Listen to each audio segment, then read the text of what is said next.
당신은 전 세계 사람들 중 1%만 갖고 있는 권리와 힘이 있습니다. 일상적으로 인터넷을 사용하고 개인 전화기와 컴퓨터를 이용하여 원하는 것을 찾고 즐기고 배우며 누구와도 연결될 수 있는 디지털 권리를 누리고 있습니다. 당신은 전 세계 1% 크리스천입니다. 시공간을 초월하여 당신의 이야기를 직접 전달할 수 있는 시대입니다. 하나님이 우리에게만 허락하신 이 귀한 것을 낭비하지 마십시오. 새로운 IT 기술은 자연재해에서 사람을 구하고 빈곤 해결, 환경 문제, 기본 권리 지킴, 한 번도 해결을 꿈꾸어 보지 못했던 것들에 도전하고 있습니다. 하나님은 늘 기술적 변혁과 변화를 시대에 맞는 복음의 도구로 사용하셨습니다. 이 디지털 권리를 열방 복음화의 도구로 선포합니다. IT 미션에 대한 하나님의 특별한 마음을 나누고 싶습니다. IT 선교사는 당신입니다.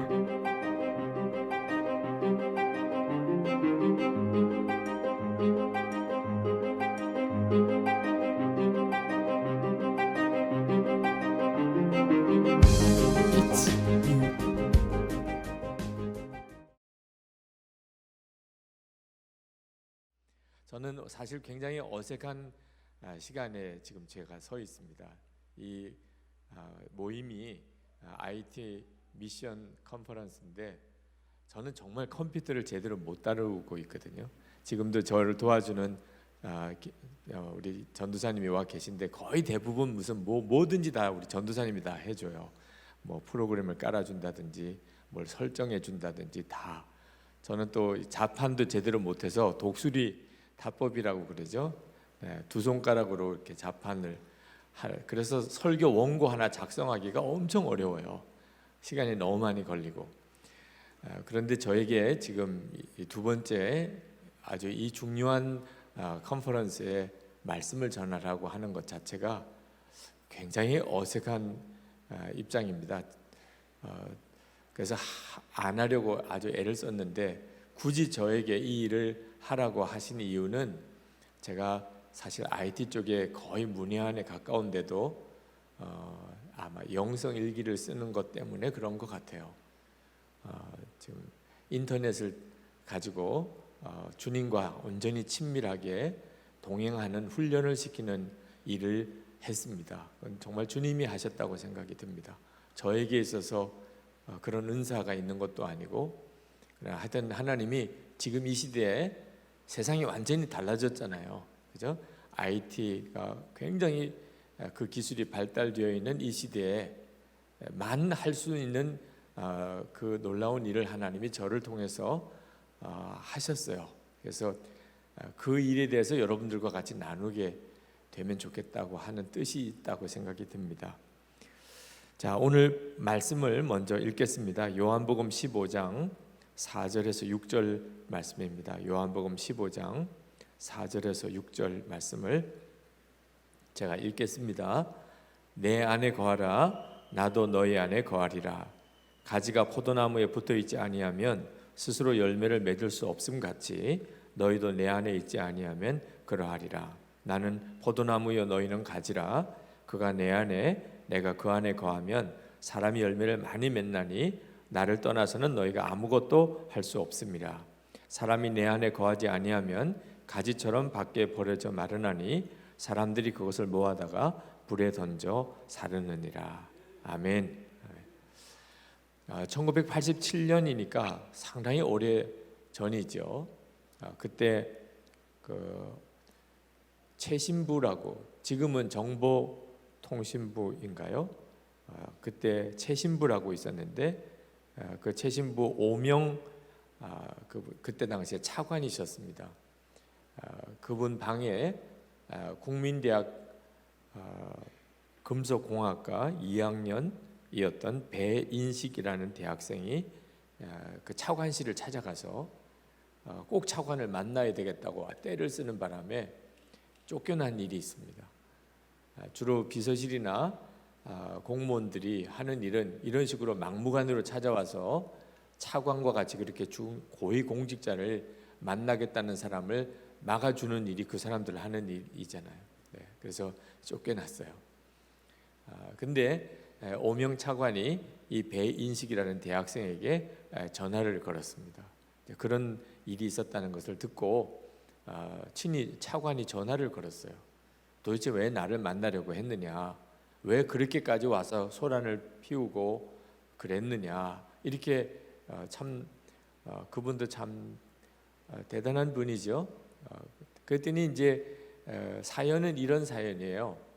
그 대학생들이 동아리, 연합 동아리를 만들었는데 주로 이제 컴퓨터 소프트웨어를 만드는 그런 친구들끼리 모여가지고 우리가 동아리를 하나 만들었는데 차관님이 오셔서 강연을 좀 해주십시오. 뭐 이런 요청을 하러 왔던 겁니다. 이런 경우에는 어떤 절차를 밟아서 요청을 해야 된다든지 그런 상식이 없었기 때문에 그냥 젊은 마음에 무조건 그냥 차관실에 찾아와서 부탁을 하려고 했던 거죠. 이 오명 차관이 아주 기쁜 마음으로 갔어요. 그 청년의 이야기를 듣고 본인이 원하던 바가 지금 우리 한국의 젊은이들 중에 정말 이 새로운 기술 문명의 시대를 이끌어갈 친구들, 특히 컴퓨터를 다룰 수 있는 친구들을 만나고 싶었는데 이런 마음 때문에 이제 찾아가게 됩니다. 찾아가서 뭐 어떤 강연을 했는지에 대해서는 뭐 별로 기억하는 분들이 없어요. 기억하는 것은 딱 하나. 그때 선물을 하나 그 대학마다 동아리마다 컴퓨터를 하나씩 넣어준 거예요. 지금은 뭐 구형이지만 XT급 컴퓨터, 그때 당시로서는 대단한 최고 사양의 컴퓨터입니다. 근데 각 대학 동아리 방마다 XT급 컴퓨터를 선물로 다 넣어준 겁니다. 물론 이제 어느 큰 회사에서 그 일을 다 섬겨준 건데 당시로 그 컴퓨터 가격이 900만 원 정도 됩니다. 요즘에는 이해가 잘 안 될 정도지만 그때 당시는 컴퓨터 값이 굉장히 비쌌어요. 네. 그런 컴퓨터를 대학 동아리마다 다 넣어줬습니다.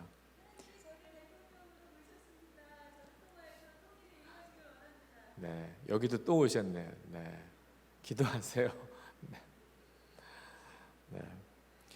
근데 그 일이 우리 한국 지금 IT 기술의 엄청난 변화의 계기가 됩니다.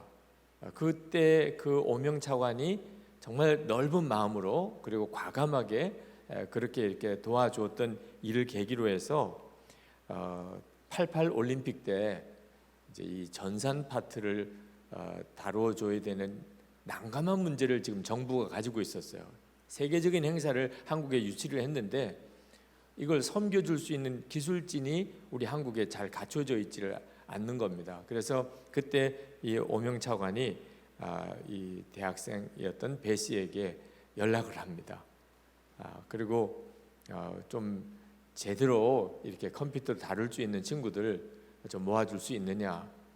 그때 도움을 받았기 때문에 자기가 그렇게 해보겠다고 그래서 우리 한국의 당시 대학생들, 해커들, 컴퓨터를 뭐 쥐었다 폈다 할 수 있는 나름대로 최고의 실력을 가지고 있는 친구들이 다 모여요. 그리고는 그 친구들이 88 올림픽 전산 운영을 담당해 줍니다. 뭐 대단한 일이었어 그때 당시에.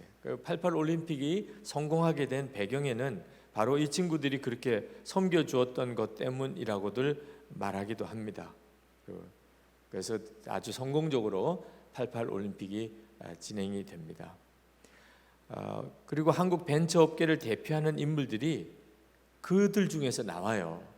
86학번이라고 유난히 86학번들이 지금 우리 한국의 IT계 두각을 나타내고 있는데 네이버의 이혜진 씨, 한게임의 김범수, 넥슨의 김정주, 다음 커뮤니케이션의 이재용 뭐 이런 분들이 다 그 또래들입니다. 그때 당시에 XT급 컴퓨터를 대학 동아리마다 넣어주고 그 컴퓨터를 가지고서 프로그램 소프트웨어들을 막 개발하는 그런 연습을 대학마다 이렇게 할 수 있었던 바로 그 사람들 중에서 지금 우리 한국의 IT 기술이 세계에 제일 앞서 나간다고까지 이렇게 평가를 받는 이 일이 그때 그렇게 이루어지는 거예요. 그들이 만들어낸 소프트웨어들이 그때 그 대학생들끼리 만들었던 소프트웨어들 중에서도 아래 한글이나 보석글 이런 것들이 그때 이미 개발이 되었고요. 그리고 그들이 지금 이제 베인식 씨는 우리가 다 잘 아는 곰 플레이어를 만든 업체 그레텍의 사장입니다. 마이크로소프트가 만든 동영상 윈도우 미디어 플레이어가 지금 세계에서 제일 많이 사용되고 있지만 우리나라에서만큼은 곰 플레이어가 더 많이 사용된다고 하지요. 제가 제 전공도 아닌 이런 이야기를 드리는 것은 제가 어느 책을 읽다가 이 부분에 대해서 마음이 이렇게 탁 꽂히는 게 있었기 때문에 우리 한국 교회가 이런 지금 상황에 와 있다고 생각이 듭니다.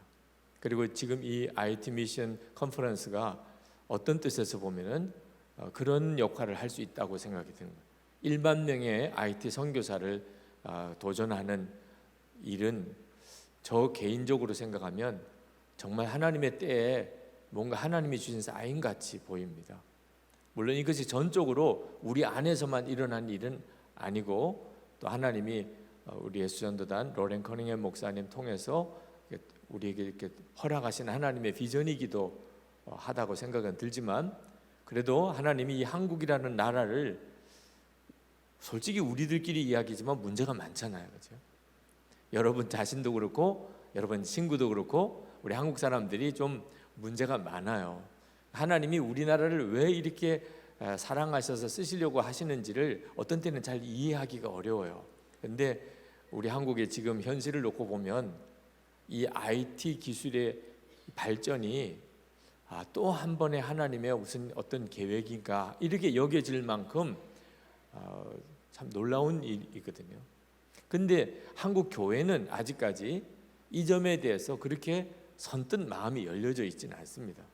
한국 교회 지금 현재 위기 상황이 IT 선교사를 길러내고 또 IT 쪽에 투자를 하고 이럴 수 있는 여력이 사실은 한국 교회에 별로 없어요.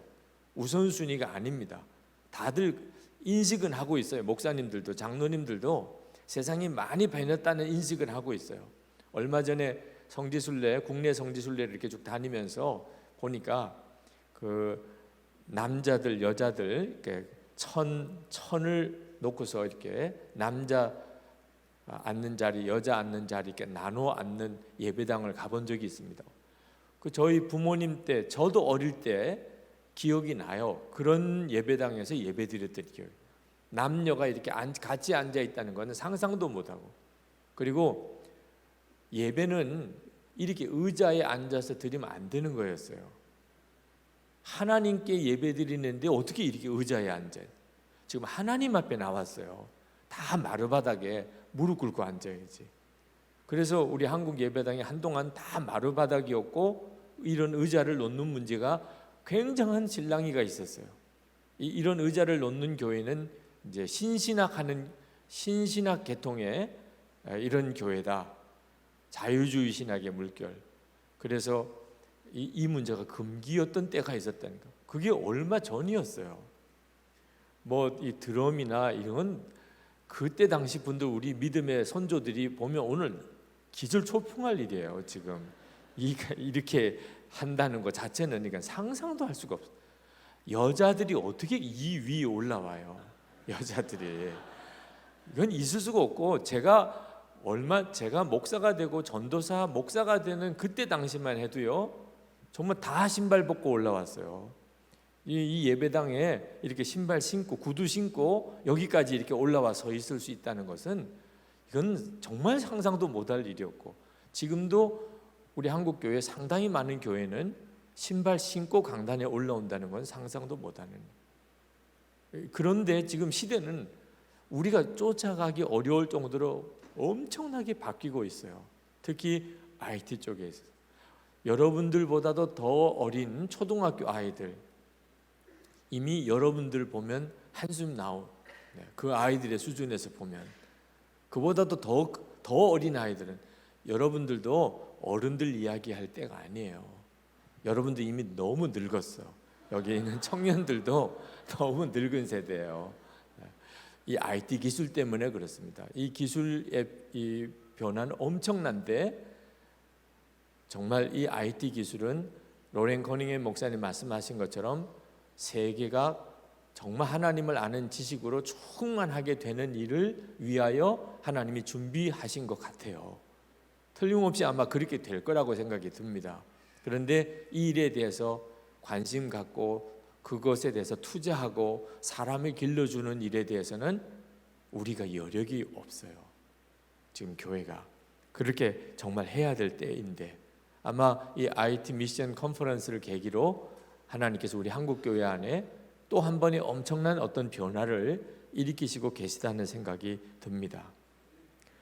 이거 놓치면 정말 후회할 일이에요. 우리 한국교회가 지금 이렇게 큰 어려움을 겪게 된 데는 어떤 변화를 따라가지 못했던 문제 때문에 이기도 합니다. 제가 이제 목사로서 목회를 시작할 때, 그때 당시 한국 교회는 고도의 성장, 교회 성장 흐름 속에 있었어요. 1980년대 초에 한국 교회는 급속한 외형적인 성장을 가지고 있었는데, 그런데 청년들 안에는 정반대 현상이 일어났습니다. 분명히 한국 교회는 그때 당시에 교회들마다 엄청나게 부흥되고, 그리고 저 공터에 천막만 쳐도 사람들이 모여들고 뭐 이러던 때, 그래서 천막 교회 신화가 있었던 때였어요. 그렇지만 제가 젊은 목사로서 담당했던 파트인 청년대학부는 정반대였어요. 청년대학부는 완전히 죽을 쓰고 있었어요. 대학생들이 교회 안 나오는 거예요. 왜? 다 운동권이 대학교를 다 장악을 했어요. 지금 대학생들은 잘 이해가 안 되지만 그때 당시에는 대학교마다 소그룹, 운동권 소그룹이 굉장히 강력했습니다. 그리고 그들이 공부하는 것이 엄청났어요. 그들이 보는 책이라든지, 그리고 교회에 대해서는 상당히 적대감을 가지고 있었습니다. 왜냐하면 그때 당시에 정권이 군사 독재 정권이었는데, 교회는 대부분 군사 독재 정권을 옹호하는 쪽으로 가 있었습니다. 그러다 보니까 대학생들이 교회에 대해서 가지고 있는 반감이 굉장히 컸어요. 그때는 어른들이 별로 위기의식을 안 느꼈습니다. 대학생들이니까. 그 대학생들이 뭘 알겠어요. 조금 지나면 철이 들 거야. 현실을 몰라서 그래. 그리고 데모하는 거 보면 그냥 혀를 찼어요. 공부를 해야 될 때 저렇게 데모나 하나. 그리고 교회에서 이렇게 안 품어주고 안 받아주니까 다 교회를 떠났고, 그들은 교회에 대해서 그때부터 굉장한 반감을 가지고 있었어요. 근데 그들이 지금은 다 40대 다 됐습니다. 우리 한국의 30대, 40대 그 이하의 교회에 대한 반감이 굉장히 강합니다. 그때 교회가 이 흐름을 놓쳤어요. 그들의 주장도 문제가 많았습니다. 운동권도. 그렇지만 교회가 좀 더 적극적으로 그들을 위해서 더 많은 배려를 했었다면 아마 지금처럼 이렇게 어렵지는 않을 거예요. 지금 언론계, 문화예술계, 그리고 학교 교사들, 상당히 많은 층이 교회에 대해서 반발을 가지고 있습니다. 아주 안 좋은 전이해를 가지고 있어요. 일본은 더했어요. 일본은 전후에 일본도 홍역을 치렀습니다. 운동권 비슷한, 특히 사회주의 사상을 가지고 있는 홍역을 치렀어요. 일본 청년 대학생들이. 그런데 그때 일본 교회가 미국 편을 들었습니다. 그때 일본 청년들은 대부분 반미였어요. 근데 교회는 정서적으로 반미일 수가 없잖아요. 그러다 보니까 일본 교회가 청년들을 놓쳐버립니다. 그리고 그 고리가 한번 끊어지니까 지금 일본에는 연세 많은 노인분들만 조금 있고, 그리고는 60대, 50대도 없어요, 거의. 일본 교회가 아주 정말 어려움을 당하는 것이 이 흐름을 놓치니까 어려움을 겪은 거거든요. 지금 한국 교회도 비슷한 문제를 우리가 도전을 받고 있습니다. 물론 여러 가지 양상은 그런 것과 똑같이 비유할 수는 없지만, 하나님께서 우리 한국에 이 사람들에게 복음을 전하고 하나님의 말씀을 전달할 수 있는 엄청난 도구를 개발시켜 놓고 있습니다.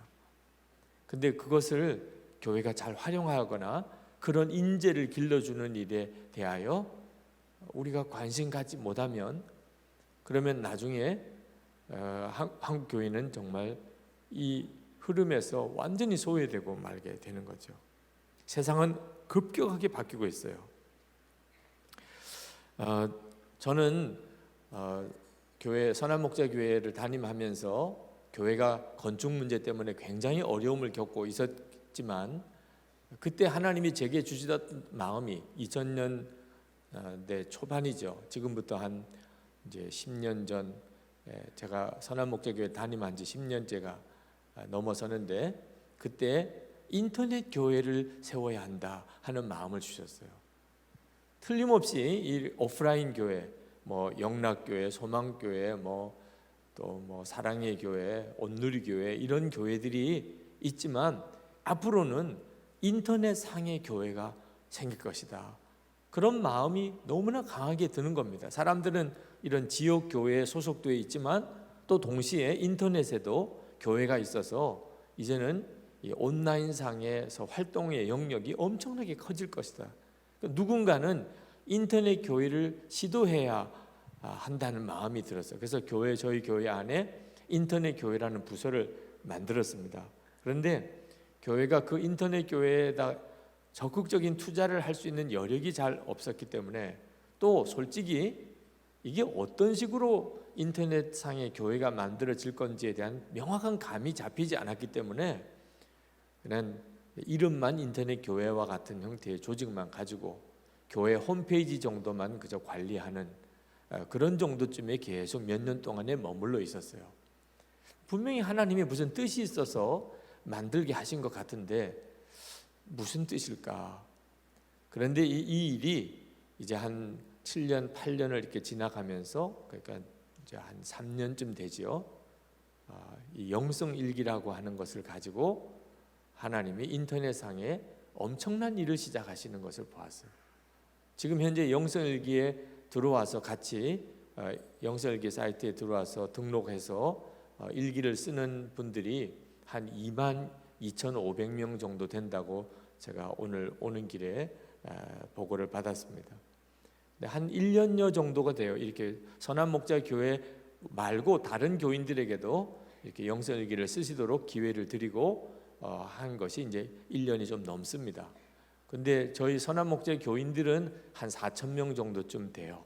영성일기 쓰시는 분들이. 그런데 그 외에 다른 교인들이 한 18,500명 정도가 되니까 저희들이 생각해도 이게 도대체 어떻게 된 일이야 싶을 정도예요.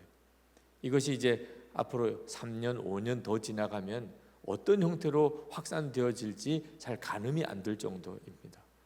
이제 휴대폰 또는 태블릿 PC 같은데 이렇게 앱으로 이렇게 깔아서 언제든지 손으로 가지고 다니면서 영성일기도 쓰고 또 다른 사람의 영성일기도 같이 보고 나눈 방을 같이 운영할 수 있게끔 하나님께서 그 도구를 그렇게 만들어 가고 계세요.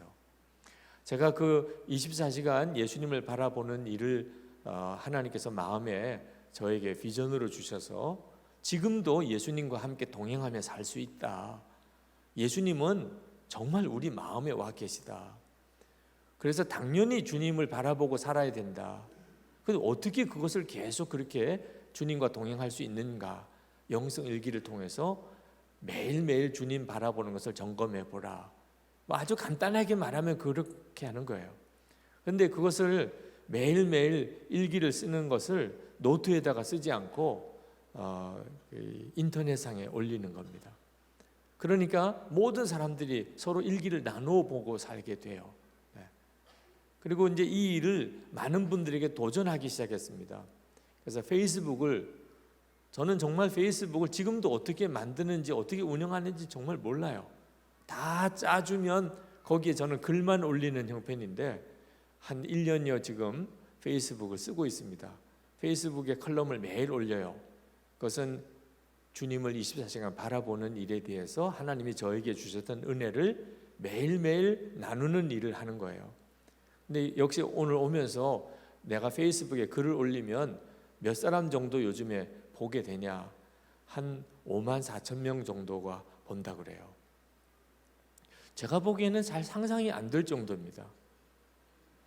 그렇게 세상이 엄청나게 달라져 버렸어요. 제가 매일매일 주님을 바라보는 것과 관련해서 하나님이 주신 마음과 실제로 매일 겪었던 일들 중에 그렇게 한 토막을 끊어서 이렇게 글을 올리면 매일 한 5만 4천 명이 그 글을 보고 그 사람들이 또 퍼나르기를 이렇게 해서 다른 사람들이 보는 것은 그건 다 숫자를 계산하기가 어려울 정도. 그러니까 하나님이 주시는 말씀이 하나 있고 하나님이 역사하신 어떤 사건이 있을 때 그것을 지금은 엄청나게 빠른 속도로 수많은 사람들이 다 공유할 수 있는 세상이 됐다는 거예요. 그러니까 교회가 빨리 이 문제에 대해서 이 일이 얼마나 중요한가에 대해서 빨리 깨닫고 이 일에 대해서 투자하고 또 IT 계통의 기술을 가지고 있는 젊은이들과 교우들을 지원해서 정말 IT 선교사로 그들을 도전하여 세워주고 그러면서 복음을 전하기에 또 하나님의 말씀을 전하기에 또 이 복음적인 사건을 서로 나누는 일에 이제는 전략을 짜야 할 필요. 그리고 이것은 전 세계적인 현상이고 우리나라는 이 점에 대해서 아주 선도적인 입장이라 다른 나라는 아마 조금씩 좀 시간 차이가 있겠지만 거의 우리나라 수준으로 이렇게 다 따라오게 되고 우리는 아마 더 빨리 나가게 되겠죠. 자, 여러분들에게 제가 이 이야기를 좀 더 드리기 전에 도대체 영성일기라고 하는 게 왜 만들어졌는지에 대한 말씀을 좀 드리고 싶어요. 하나님께서 왜 저에게 저같이 IT 계통에 정말 문외한인 저는 정말 경계선상에 있어요. 아예 포기하기도 좀 너무 아쉽고 제가 아마 나이가 한 5년이나 10년쯤 더 들었다면 아마 포기하는 게 더 나을지도 모르겠다는 생각도 들어요. 우리 교우들 대략 분포를 보면 차라리 지금보다 한 10년쯤 더 젊었다면 조금 더 정말 관심을 가지고 누구 도움 받을 필요도 없이 제가 아주 적극적으로 여러 가지 매체를 잘 다루면 참 좋겠는데 저는 정말 어중간하게 걸쳐 있어요. 그러니까 누구 도움을 받아서 겨우 활용하는 이런 정도 수준인데 그런데 그런 저를 통해서도 하나님이 이렇게 쓰시는 이유가 뭘까? 하나님이 제 마음에 이런 급속하게 많은 사람들에게 퍼져나가야만 하는 어떤 것을 주셨어요. 저는 그것을 아마 여러분들과 같이 나누어야 하는 것이 제 책임인 것 같습니다. IT 기술에 대해서 저는 특별히 더 할 말이 없어요. 우리 김춘호 총장님 내일 또 아시겠는지 모르겠는데 지난번에 코스타에 가서 들었을 때 정말 시절은 이렇게 변하는구나. 지금 우리 시대는 이렇구나. 로렌 목사님의 어제 강의도 제가 대략 우리 부목사님 통해서 요약을 제가 들었는데 정말 탁월한 안목으로 이 일에 대해서 도전하시는구나. 로렌 목사님하고 저하고 연령 비교하면 제가 엄청 젊으니까 내가 지금까지 이렇게 나는 낀 세대야 이렇게 생각하는 것도 이게 좀 하나님의 뜻이 아니라는 생각이 들어서 마음을 좀 바꿔야 되겠다는 생각도 하기는 했습니다. 그러나 정작 저에게 지금 이 문제에 대해서 중요한 것은 컨텐츠에 대한 거예요. IT 기술은 엄청나게 발달되어 가고 있습니다. 상상이 안 갈 정도로 아마 발달되고 더 그럴 것 같아요. 근데 문제는 IT 기술이 발달되었다고 우리가 가지고 있는 복음 그리고 성경의 내용을 많은 사람들이 그렇게 볼까? 지금도 성경이나 복음에 대해서 보고 들으려고 그러면 사실 어지간하게 다 인터넷상에 떠 있습니다. 근데 지금 사람들이 정말 관심 갖는 문제는 딴 데 있어요. 이제는 성경에 대한 내용이나 또 너희들이 말해주는 어떤 복음이라고 하는 교리나 이런 것보다도 정말 알고 싶은 것은 정말 예수님 그분이 살아 계시냐. 세상 사람들은 우리에게 묻고 있어요. 예수님은 살아 계시다며, 너희들과 함께 계시다며. 그럼 좀 보여줘. 말만 하지 말고, 예수 믿으라고 하지 말고, 안 믿으면 지옥 간다, 제발 이런 이야기 좀 하지 말고 예수님 그분을 좀 보여줘. 신학교도 많고 교회도 너무 많고, 근데 이제는 그런 것에 대해서는 우리 별로 관심이 없어. 정말 예수님은 지금도 살아 계신 거야? 정말 그런 거야? 그럼 좀 보여달라는 거예요. 세상 사람들이 아주 관심이 없는 게 아닙니다. 우리 유럽 같은데 기독교 힘이 급격하게 줄어들었죠.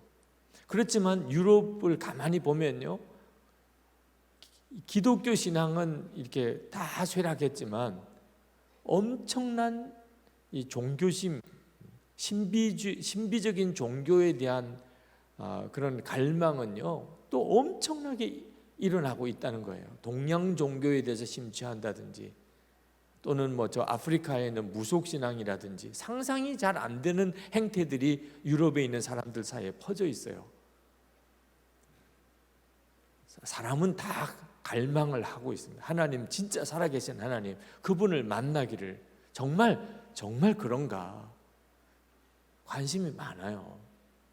근데 예수님을 보여줄 수 있을까요, 사람들에게? 성경은 그렇다고 말하고 있습니다. 요한복음 14장 12절에 보면 예수님께서 나를 믿는 자는 내가 하는 일도 하고 그보다 더 큰 일도 할 것이라고 분명히 말씀하셨어요. 그냥 예수를 믿기만 하면 예수님이 하는 일도 하고 그보다 더 큰 일도 할 거라는 거예요. 오늘 우리가 지금 이 엄청나게 달라지고 있는 의사소통의 차원이 상상이 안 될 정도로 달라지고 있는, 온라인상에서 사람들이 상상이 안 되는 그런 정보를 서로 교환하고 있는, 어떤 사건이 하나 벌어지면 전 세계로 급속하게 빠른 시간에 다 퍼져버리는 이런 시대에 우리가 살고 있는 이때에 우리야말로 정말 전할 진짜 메시지가 있는 거거든요. 우리 안에. 예수님께서 오늘 본문 말씀 속에서 놀라운 말씀을 하고 계세요. 내 안에 거하라, 나도 너희 안에 거하리라. 예수를 믿는다는 게 뭐지요? 이 말씀이에요. 예수님을 믿는다는 것은 우리가 교리를 믿는 게 아닙니다. 속주의 교리를 믿는 것만 가지고 예수 믿는다고 할 수 없어요. 예수 믿으면 죄사함 받고 하나님 자녀 되고 천국 간다. 세상 사람들은 그런 교리에 별 관심이 없어요. 근데 우리가 예수 믿고 속죄함을 받으면 그러면 어떤 일이 벌어지냐? 우리가 예수님 안에 거하고 예수님은 우리 안에 거하시. 주님은 포도나무고 우리는 가지고, 예수님과 우리는 완전히 하나예요. 그러니까 세상 사람들에게 나를 봐, 예수님 보여달라고 나를 보려니까 우리가 그렇게 될 수 있는 사람들이에요. 그러니 우리 자신이 컨텐츠예요. 예수를 제대로 믿는 사람 자신이 지금 이때 IT 기술로 수많은 사람들에게 전해져야 될 바로 그 메시지 자체라는 거예요. 예수님이 제자들을 처음 부르실 때 나를 따르라, 그 한 말씀으로 부르셨어요. 베드로도 야고보도 요한도 마태도 나를 따르라. 그러면 자기 것 다 내버려 두고 예수님을 따랐습니다. 그리고 예수님의 제자가 된 거예요. 그러니까 여러분이 예수님의 제자의 삶을 사는 것은 원리가 굉장히 간단합니다. 그냥 예수님을 따르기만 하면 되는 거예요. 복잡한 생각할 것도 없어요. 예수 믿는 거 절대로 복잡하지 않습니다. 예수님을 그냥 따라가는 거예요. 여러분 앞으로 어떻게 살 겁니까? 여기 청년들, 학생들, 여러분 어떤 비전을 가지고 있어요? 예수 믿는 사람은 하나밖에 없어요. 나는 그저 예수님을 따라갈 겁니다. 60이 넘으신 어느 장로님께서 중동에 이번에 선교사님으로 가셨습니다. 근데 늦은 나이에 선교사로 중동을 향하여 떠나면서 여러 가지 많은 생각이 들더래요. 내가 지금 나이에 가서 잘할 수 있을까? 내가 가면은 무슨 일을 할 수 있을까? 내가 거기서 어느 정도 적응할 수 있을까? 여러 가지 많은 고민이 있었어요. 근데 어느 날 기도하다가 성경을 읽는데 예수님께서 제자를 부르실 때 복잡한 이야기 안 하셨어요. 나를 따르라. 그 말씀이 늘 알던 말씀이지만 그 장로님의 가슴에 엄청난 메시지가 됐어요. 그리고는 모든 문제는 끝나버렸어요. 아, 주님만 따라가면 되는 거구나. 내가 지금 중동으로 주님이 부르셔서 가는데 거기 가서 처음에 뭐하고 어디서 묵고 또 어떻게 거기서 기반을 닦고 무슨 사역을 하고 내가 생각할 게 아무것도 없구나. 예수님께서 거기서 주님의 일을 하고 계신데 나는 그 예수님을 따라만 가면 되는 거예요. 주님이 하라는 거 하고 주님이 계신 곳에 나도 거기 있고 주님이 하시는 일을 따라하고 그렇게 간단한 걸 내가 왜 고민했지? 그리고는 모든 고민 끝. 그리고 목사님 전 너무 편하네요. 그러고는 떠나시더라고요. 여러분 예수를 믿으면요 이렇게 믿어져야 예수를 믿는 겁니다. 무슨 고민이 있으세요? 여러분들 지금 무슨 고민이 있어요? 지금 뭘 하나님 앞에 묻고 계세요? 그냥 예수님만 따르면 되는 거예요. 근데 예수님이 그렇게 제자들을 부르셨다가 어느 날 이상한 말씀을 하셨어요. 내 안에 거하라는 거예요. 내 안에 거하라. 여러분 제자들에게 있어서는 이 말씀이 얼마나 이상한 말씀이었을까요? 예수님을 따르는 것은 아주 쉬워요. 그죠? 예수님이 보이시는 분이니까 주님이 가시면 거기 가고 주님이 앉으시면 거기 같이 앉고 주님이 식사하시면 같이 식사하고 그러면 되는 거거든요. 그런데 갑자기 예수님께서 내 안에 거하라. 얼마나 느끼해요. 그렇죠? 예수님이 무슨 말씀을 이렇게 느끼하게 하시냐 말이야. 내 안에 거하라. 여러분 옆에 있는 사람이 어느 날 여러분에게 내 안에 거해. 그러면 정말 얼마나 느끼해요. 이런 멘트는 물론 뭐 드라마에서도 뭐 썼다고도 제가 듣긴 했는데 정말 사랑하는 사람들끼리 자기들도 이해 못하고 무슨 말인지도 모르고 하는 이런 수준에서는 하는 이야기지 어떻게 우리가 다른 사람 안에 거할 수가 있어요. 예수님이 이 말씀을 하셨던 것은 지금 우리와 같은 때에 예수를 믿는 사람을 위하여 하신 말씀이에요. 예수님이 이제 제자들과 함께 육신으로 계시지 않고 십자가에 죽으신 다음에 사흘 만에 부활 그리고 승천하시고 그리고는 예수님은 더 이상 제자들과 육신으로 함께 계시지 않습니다. 그리고 약속대로 성령께서 오실 때 그 성령으로 제자들 마음속에 오십니다. 성령으로 우리와 동행하는 시대가 된단 말이에요. 그때는 우리가 예수님을 따르라 그게 오히려 더 어려워요. 여러분 예수님 따르라 이게 여러분의 마음에 답이라고 선뜻 받아들여지지 않는 것은 보여야 따르지 보여야. 보이면 얼마든지 따라가지 보이면.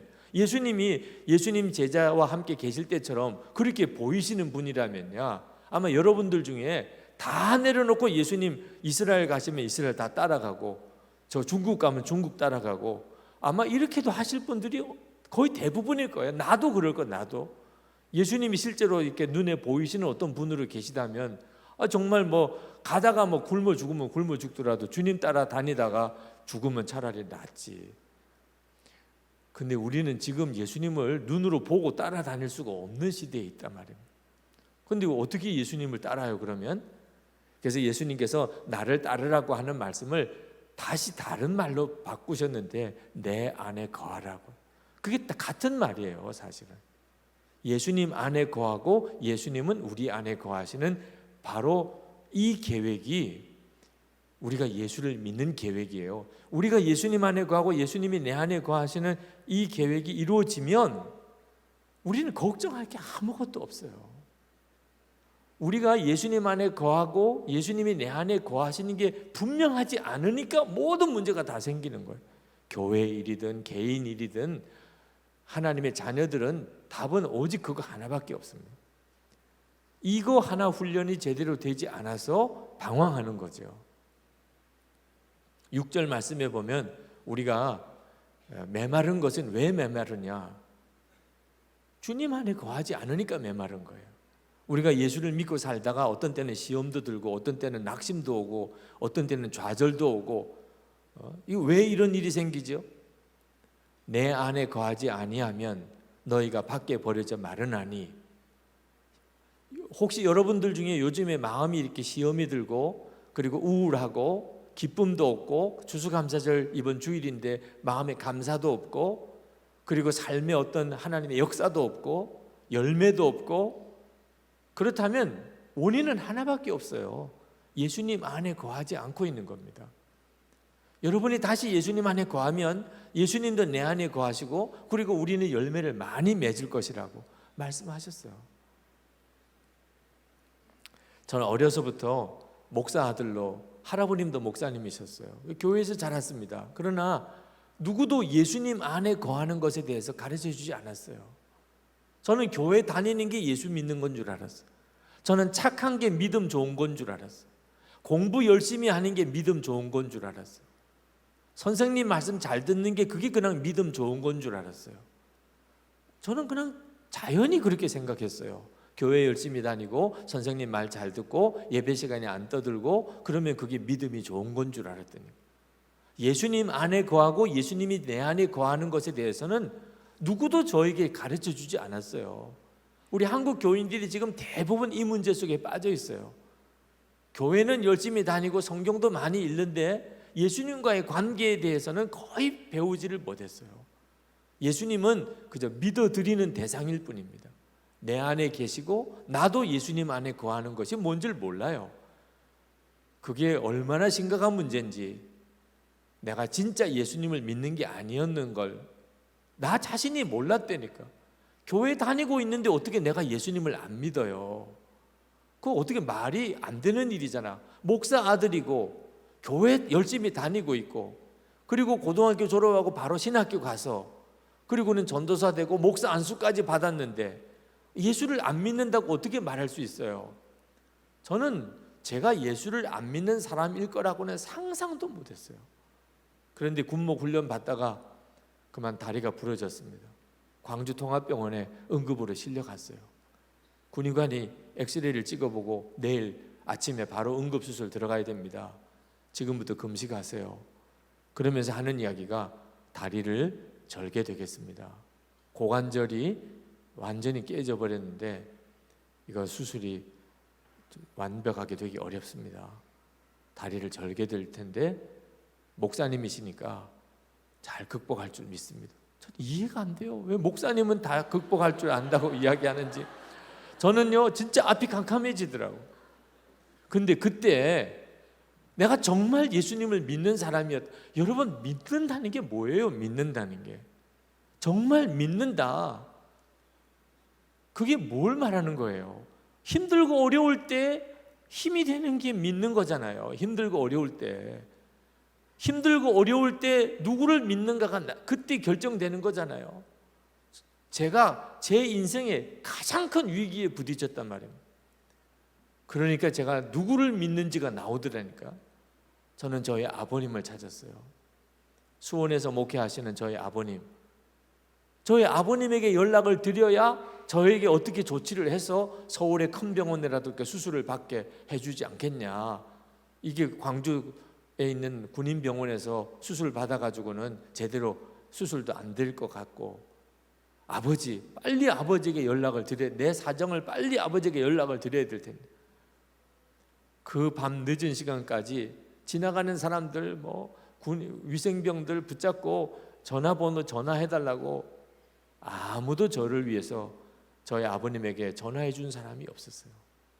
그리고는 수술 대기실에 혼자 남아서 내일 아침이면 수술을 받아야 되는데 그때서야 하나님 생각이 나는 거예요. 하나님. 그러니까 저는 유난히 문제가 많았던 사람이니까 그랬겠지만 이런 그리스도인들이 많은 거예요. 예수님을 진짜 믿는 게 아니라니까. 교리는 알아요. 교리, 속주의 교리, 교회 생활에 대해서는 익숙해요. 그런데 예수님이 나와 같이 계신 것을 알아야 믿지요. 예수님이 나와 같이 계신 걸. 예수님이 나와 같이 계시면 어떻게 안 믿을 수 있겠어요? 예수님이 나와 같이 계신데, 예수님 저 지금 큰일 났어요. 주여 좀 어떻게 좀 해주세요. 뭐 이렇게라도 할 거 아니에요. 근데 예수님은 나에게 있어서 막연하신 분이에요. 이걸 인격적인 교제가 없다, 인격적인 만남이 없다, 주님과 친밀하게 동행하지 않는다, 이런 뜻입니다. 예수님 그분에 대해서 지식은 있어요. 들어서는 알아요. 교회 생활 어려서부터 했어요. 믿음 좋다, 착하다, 그런 말 들었어요. 3대째 목사다, 참 훌륭하다, 그랬었어요. 아무 소용이 없는 거예요. 예수님이 진짜 내 안에 계시고 내가 예수님 안에 계시는 이런 관계로 예수님을 믿고 있는 게 아니었기 때문에 실제로 어려운 문제가 생기면 그 믿음은 아무 힘이 없더라니까.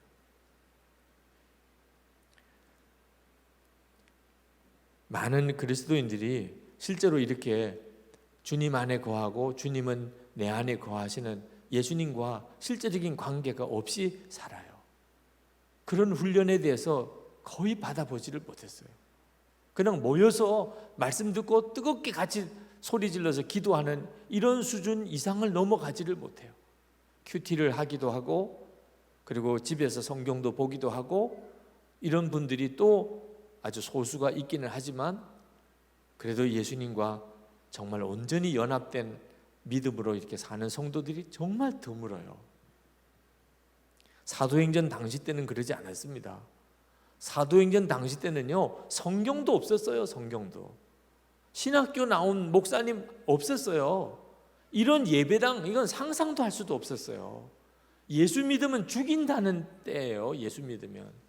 그런데도 그 초대교회 성도들은요, 지금 우리하고는 비교가 안 되는 정도의 그런 강력한 믿음을 가지고 있었어요.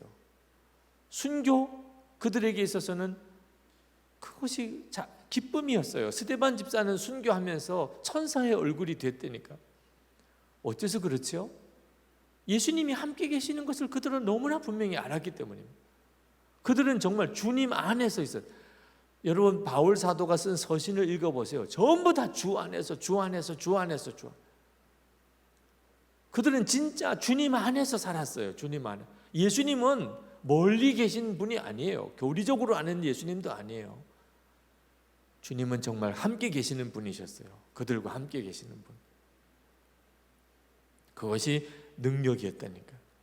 지금도 남의 문제가 아닙니다. 우리들이 꼭 그대로 살 수 있어요. 예수님은요, 막연하게 믿을 대상이 아닙니다. 정말 지금도 살아계시고 나와 함께 계시는 분인데, 문제는 우리의 마음이에요.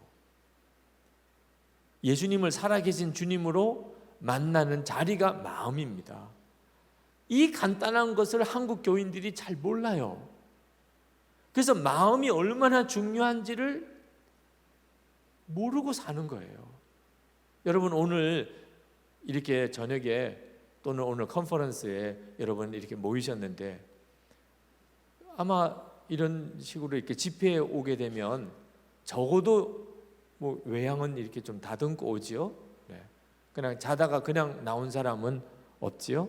그래도 세수도 하고 바를 것도 바르고 머리도 빗고 옷도 잠옷은 이제 잠옷 입고 온 사람 있어요? 그래도 이렇게 외출복으로 이렇게 갈아입고 이렇게 오잖아요. 왜? 사람들이 보니까 내가 뭐 이렇게 강사처럼 나오니까 강사가 입을 옷을 입고 온 건 아니지만 그래도 기본적으로 다른 사람들이 볼 때 혐오감을 주지 않을 정도쯤은 내가 하고 다녀야지, 이렇게 나오잖아요. 근데 마음은 어땠어요? 마음은? 여러분, 오늘 이 자리에 오기 위해서 여러분의 마음 점검을 하셨어요? 그렇게 안 한다니까요. 화나면 그냥 화난 대로, 짜증나면 짜증나는 대로, 슬프면 슬픈 대로, 마음에 이렇게 어떤 유혹이 있으면 유혹이 있는 대로, 뭔가 영 엉뚱한 것에 이렇게 마음을 팔고도 그냥 와요. 왜? 마음이야. 누가 봐? 마음이야. 마음을 누가 봐요? 그러니까 머리는 빗고 와도, 화장은 하고 와도 마음은 그냥 오는 거예요. 도대체 우리가 오늘 누구 앞에 온 거지요? 강사 앞에 온 겁니까? 아니면 여러분 같은 성도들 옆에 온 겁니까? 주님 앞에 오신 거잖아요. 하나님 앞에 오신 거잖아요. 하나님이 우리 외양을 보신다고 그러셨어요. 하나님은 우리 중심을 보신다고 분명히 그러셨잖아요. 근데 마음의 준비는 전혀 안 하고 만약에 왔다면 어떤 꼴이죠? 그냥 우리가 집에서 자다가 머리는 까치머리하고 다 부시시하고 얼굴은 제대로 이렇게 씻지도 않고 문제가 많고 뭘 흘린 건 그냥 묻히고 그냥 그렇게 온 사람의 꼴로 주님 앞에 서고 있는 겁니다. 마음 중요한 줄을 몰라요. 우리가 예수님을 영접했다고 그러잖아요. 여러분 예수님 어디 계세요? 마음에 있다고. 여러분 안에 계시다고 그랬잖아요. 고린도후서 13장 5절에 예수 그리스도께서 너희 안에 계신 것을 알지 못하느냐? 그렇지 않으면 너희는 버림받은 자라고. 예수님은 우리 안에 계시다고 그랬는데 어디죠? 내 마음에 계시잖아요. 예수님이 계신 자리라니까 마음이. 그런데 마귀가 그걸 알아요. 우리가 예수님을 막연하게 믿는 사람이 아니고 우리는 부처 믿는 불교 신자와 또는 마호메트를 믿는 그 이슬람 교도들과 달라요. 우리는 실제로 예수님을 내 마음에 모시고 제자들이 예수님을 따라다니던 것과 똑같이 우리는 그보다도 더 놀라웠게 우리 안에 오신 예수님과 함께 사는 사람들이에요. 그걸 생명이라고 하는 겁니다. 생명. 예수님은 내 생명이 되셨어요. 그리고 내 주님이시고 예수님은 내 왕이시고 그래서 우리는 세상 사람들에게 예수 그리스도로 나가는 거예요. 예수님은 나를 통하여 세상 사람들을 만나세요. 우리는 예수를 믿는다는 게 얼마나 놀라운 것인 걸 알아야 되거든요. 근데 그게 어디서 그게 결정이 되느냐 하면 마음에서 결정이 되는 거예요. 우리 마음에. 마귀가 그걸 알지요. 그러니까 마귀가 어떻게 하지요? 우리 마음을 먼저 점령해 버리는 겁니다. 우리 마음을. 그래서 지금 여러분의 마음속에 별의별 생각이 다 들어있는 거예요. 이렇게 뭘 보고 듣고 그러면서 여러분 마음속에 온갖 쓰레기 같은 생각과 마음이 여러분 속에 들어와 있는 겁니다. 여러분이 이따금 여러분 스스로가 깜짝 놀랄 정도의 생각과 하고 있을 때가 없어요. 죽고 싶거나 죽이고 싶거나 상상이 안 되는 음란한 생각이나 또는 더러운 생각이나 또는 무슨 뭐 스포츠, 무슨 영화, 무슨 영상 본 거, 어디에서 뭐 광고 카피 들은 거 하여튼 별의별 생각들이 다 들어있어요. 그러면서도 우리는요 그냥 지나요. 예수님을 만날 자리가 마음인데 마음이 그러고 있는데도 그냥 지난다니까요. 그리고는 우리는 주님이 왜 나에게는 역사 안 하시나, 내게는 왜 말씀 안 하시나, 왜 나는 만나주지 않나. 아니 지금 자기 마음은 그렇게 하고 살면서 예수님이 만나주셔야 될 그 마음에 예수님이 계실 자리가 없다니까요. 고린도후서 4장 4절에 보면 이 세상 신이 믿지 않는 자들의 마음을 혼미케 하여 그리스도 예수의 복음의 영광의 빛이 비치지 못하게 하려 함이라. 지금 마귀가 우리의 마음을 가려버렸어요. 예수님 그분의 영광의 복음을 전혀 보지 못하게. 예수님의 복음, 예수 그리스도의 영광의 복음의 광채는요 지금 여기에 있는 이 예배당의 조명과 비교가 안 돼요. 바깥에 있는 태양 빛과도 비교가 안 돼요. 그렇게 엄청나고 강력한 빛인데도 내 마음이 어두운 것은 왜 그렇지요? 지금도 여러분 눈만 손바닥으로 가려봐요. 이 환한 예배당에 앉아서도 깜깜해지는 거예요. 여러분 낮에 바깥에서 태양이 아주 강력하게 비쳐도요 여러분의 눈 하나만 이렇게 수건으로 가려봐요. 깜깜해진다니까. 빛이 비치고 있어요. 예수 그리스도가 빛이세요. 그런데도 여러분이 마귀에 의해서 마음이 가려져 버리니까 그 가려진 게 뭡니까? 이렇게 본 거 들은 거 내 마음속에 마귀가 자꾸 내 마음에 심어준 음란한 생각들, 어떤 욕심들, 또는 어떤 실패, 마음의 상처, 어떤 분노. 지금도 이렇게 예배당에 나와 앉아 있지만 이제 끝나고 갈 때 뭐 어디 만두집에 가야 되나, 뭐 어디 라면 먹고 가야 되나, 이런 생각하고 있는 사람도 있을 수 있다니까.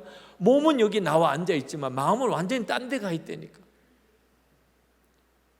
내가 정말 좋아하는 자매 뒤에 앉아가지고 그 자매만 묵상하고 있는 형제도 있을 수도 있는 거예요. 지금 정신 똑바로 차려야 돼요. 가룟 유다가 예수님을 팔았을 때 어떻게 팔았지요? 가룟 유다는요, 상상도 못했어요.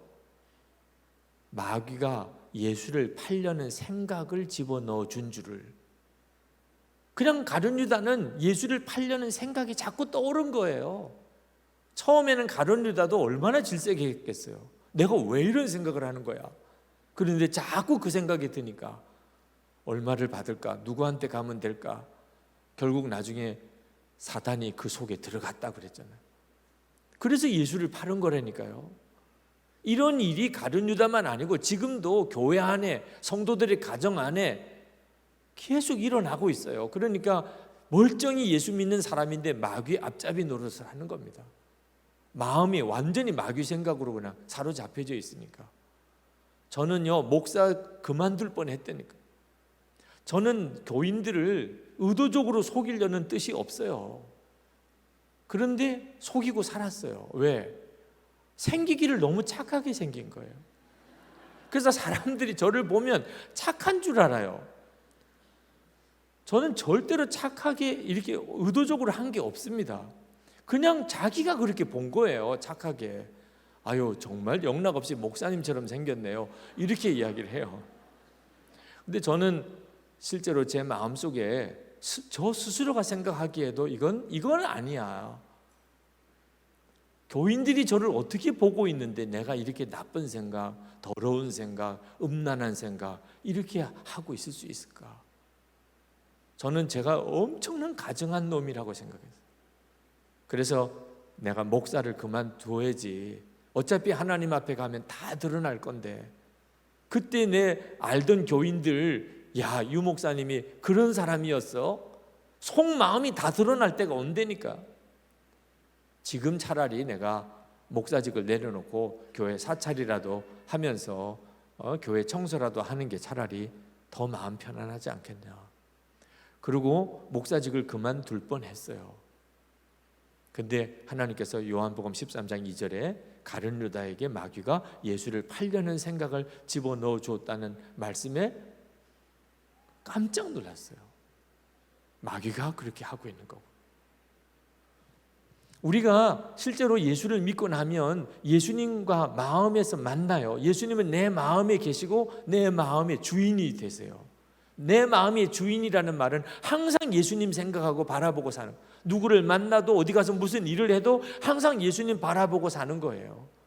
우리가 예수를 믿을 때 계획이 그 계획입니다. 예수님을 항상 바라보고 사는 거예요. 집에서도, 부부 사이에도, 부모와 자녀 사이에도, 직장에서도, 학교에서도, 교회에서 성도들끼리 모여도 우리는 항상 예수님을 같이 바라보는 겁니다. 사람을 볼 때 예수님을 같이 바라봐요. 그러면 그게 모든 걸 다 바꾼다니까. 예수님을 바라보면서 무슨 엉뚱한 죄를 짓고 살아요? 무슨 은밀한 죄를 짓고 살아요? 예수님을 바라보면서, 예수님을 바라보는데 어떻게 미워할 수가 있어요? 예수님을 바라보는데 어떻게 고난 자리에서 도망갈 수가 있어요? 예수님을 바라보는 것 때문에 우리는 완전히 다른 사람이 되는 겁니다. 예수님과 동행함이 모든 것의 열쇠예요. 그런데 예수님을 바라봐야 되겠다고 생각은 하는데 깜빡깜빡 잊어버리잖아요. 여러분은 오늘 아침에 일어날 때 예수님 생각하셨습니까? 예수님은 여러분과 같이 계셨잖아요. 여러분 안에 계시니까. 아침에 눈을 떴는데 눈에 보이는 어떤 사람이 옆에 있다면 인사 안 하시겠어요? 잘 주무셨습니까? 밤새 불편하진 않았습니까? 아니, 여러분 어떤 사람이 같이 잤다면 아침에 일어나면 인사라도 하잖아요. 잘 잤니? 이렇게. 예수님은 여러분 안에 계시다고 믿으신다며. 그런데 아침에 눈을 떴는데 그냥 화장실로만 가요. 예수님은 얼마나 뻘쭘해요. 밤새도록 지켜보고 있었는데 눈 뜰 때마다 깜짝 놀라가지고 얘 눈 떴다 그러면서 좋아했는데 일어나자마자 화장실부터 가버려요. 주님은 완전히 무시당한, 우리는 그렇게 살아요. 실제로 영성일기를 써보시라. 이유가 거기 있었어요. 예수님을 항상 생각하는 것이 지극히 정상적인 예수 믿는 사람의 삶인데 오늘 하루 어떻게 예수님을 생각하셨습니까? 아침에 눈을 뜰 때, 밥을 먹을 때 예수님은 밥 같이 먹자고 여러분 안에 오신 거 아십니까? 요한계시록 3장 20절에 내가 문을 두드리는 누구든지 문을 열면 내가 그에게 들어가 그와 더불어 먹고 그는 나와 더불어 먹고. 예수님 밥 먹는 거 엄청 중요하게 생각해요. 하루 세 끼 우리와 같이 밥 먹는 유일한 분 예수님이십니다. 근데 여러분 밥 먹을 때 예수님 생각하셨어요? 오늘 저녁 드실 때 식사 기도는 했지요. 우리 주님이 제일 궁금해 하시는 거, 여러분이 식사 기도 때 뭐 이야기했는지. 여러분이 식사 기도할 때 예수님께서 뭐라고? 너 뭐라고 그랬니 지금? 우리는 뭐라고 그런 게 아니에요. 그냥 눈을 잠깐 감은 것뿐이지. 우리 주님이 식사할 때마다 궁금해 하시는 거예요. 우리 주님 밥 같이 먹자고 우리 속에 오셨다니까. 그런데 우리는 밥 먹을 때 반찬만 생각하는, 맨 이런 반찬이 있냐 왜 이렇게. 누구와 같이 밥 먹는가만 생각하고 아니면 그냥 텔레비전만 보고 밥 먹다가 교제가 없는 거죠. 실제로 예수님과 예수님 안에 거하고 예수님 내 안에 거하시는 그 예수님과의 실제적인 믿음의 관계는 없는 거예요. 그래서 이걸 바꾸자. 왜 그랬냐? 항상 눈으로 보는 것만 반응하고 살았기 때문에 마음속에 예수님 아닌 세상 온갖 더러운 거 다 마음속에 가지고 쓰레기통 같이 마음이 되어버렸어요. 여러분 식당에서 밥 먹을 때 파리 한 마리라도 빠지면 그 다 버리잖아요. 파리만 건져내요? 국물 떨어뜨려 가지고 털어내고 그리고 먹어요? 그런 사람 없잖아요. 머리카락 하나만 들어가도 파리만 한 마리 빠져도 다 버리잖아요. 그렇게 깔끔하신 분들이 마음은 속으로 들어가서 그냥 배설되어지는 음식도 그 정도로 깔끔하면서 생명의 근원이 되는 마음은 왜 온갖 쓰레기는 다 담아놓고 있는, 왜 미움을, 그 어릴 때 그 일을 왜 지금까지 기억하고 있냐 말이에요. 저희 둘째 딸, 나는 이 아이에게만큼은 매를 내지 않으리라. 그래서 머리빗으로 야단을 쳐야 될 때는 있더라고. 매는 안 되기로 했고, 그래서 머리빗으로 발바닥을 나는 그냥 간지러 준 거예요. 나는 그 아이를 때린 적이 없었어요. 근데 다 크고 어느 날 너무 무서웠다는 거야. 어릴 때 아빠가 내가 언제 너를 그렇게 무섭게 했니? 자기를 발바닥을 잡고 머리빗으로 자기를 때렸다는 거야. 그걸 왜 기억하고 있냐 말이야. 아니 그 일이 기억할 일이에요. 그런데 그런 게 기억이 나는 거야. 마음속에 쓴뿌리라고 그러고 상처라고 그러고. 그러니 예수님의 생명 되심이 없는 거죠. 무릇 지킬 만한 것보다 내 마음을 지키라 그래요. 집에 남의 사람이 한 사람 들어가서 안방에서 담배를 피고 앉아 있으면 여러분 어떻게 할 거예요? 모르는 사람이 오늘 집에 갔더니 여러분 집 방 안에 들어가서 담배를 피고 있어요. 그러면 어떻게 할 겁니까? 언제 들어오셨나요? 불편한 건 없으신가요? 제가 알지 못하고 들어와서 죄송합니다. 편히 쉬다가 가세요. 이렇게 할 사람 누가 있어요? 막 소리 지르고 경찰 부르고 난리도 아니죠. 그러면서 여러분의 마음은 왜 그렇게 온갖 쓰레기 같은 것들을 다 담아두고 있는? 영성일기는 그것 때문에 쓴 거예요. 이제는 마음을 다 주님께 진짜 열고 예수님을 정말 마음의 왕으로 모시고 그렇게 살자. 그렇게 한번 진짜 살아보자. 어떤 일이 벌어지는지. 예수님을 영접했다며. 진짜 영접한 거 맞아요. 여러분 어머님을 집에 모시기로, 아버님을 집에 모시기로 해도 얼마나 생각도 많이 하고 의논도 하고 계산도 하고 그리고 그래도 우리 모십시다. 부모님을 집에 모시는 것도 그렇다니까. 자녀를 낳는 것도요, 우리 며칠 낳을까? 둘을 놓을까? 셋을 놓을까? 어떤 선교사님은 9도 낳았다던데. 아이를 하나 낳는 것도요, 이게 쉬운 일이 아니고, 제 아내는요, 올해 초에 일주일 금식을 하더라고요. 왜 저렇게 금식을 하나? 그냥 하나님이 금식을 시킨대. 그러더니 일주일 금식을 하고 하나님께 순종한 것이 개를 집에 들어오게 한 거예요. 저희 딸이 미국에서 공부하다가 길렀던 개, 제 아내는 정말 짐승을 집에서 이렇게 기르는 걸 싫어해요. 체질적으로. 제가 보기에도 그런 것 같아서 저희 딸에게 개는 데리고 오지 마라. 그런데 그냥 인천공항에 개를 데리고 나타난 거예요. 그거 어떻게 해요? 할 수 없이 집 근처에 있는 친척 집에다가 개는 맡기고 그냥 가서 보는 정도로만 하라. 근데 저희 딸 마음에는 거절감이 굉장히 컸던 것 같아요. 자기에게는 가족과도 같은 존재인데 허락을 안 해주는 것 때문에. 근데 제 처가 그 문제 때문에 마음에 고생을 많이 했던 것 같아요. 그 일주일 금식하고 하나님이 그 개를 받아들이라, 딸을 받아들이라. 그래서 저희 딸을 불러다가 개를 조건 없이 내가 받아들이기로 했다.